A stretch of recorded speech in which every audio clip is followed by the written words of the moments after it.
ഇന്ന് 46 ദിവസം നീണ്ടു നിൽക്കുന്ന ഈസ്റ്റർ നോമ്പ് ആരംഭിക്കുകയാണ്. ദൈവപുത്രൻ പോലും ആഹാര കാര്യത്തിലാണ് ആദ്യം പരീക്ഷിക്കപ്പെടുന്നത്. അതിൽ നിന്ന് വ്യക്തമാണ്, ആഹാരം നമുക്ക് കൺട്രോൾ ചെയ്യാൻ പറ്റിയാൽ നമുക്ക് ഈ ലോകത്തിൽ എന്ത് വേണമെങ്കിലും കൺട്രോൾ ചെയ്യാം.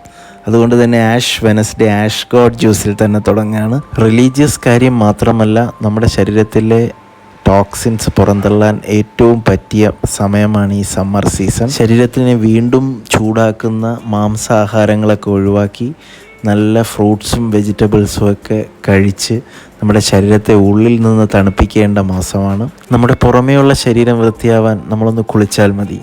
അതുപോലെ നമ്മുടെ ഉള്ളിലെ ശരീരം വൃത്തിയാവണമെങ്കിൽ നമ്മൾ ഇതുപോലെയുള്ള ആക്ടിവിറ്റീസ് ചെയ്താലേ പറ്റൂ.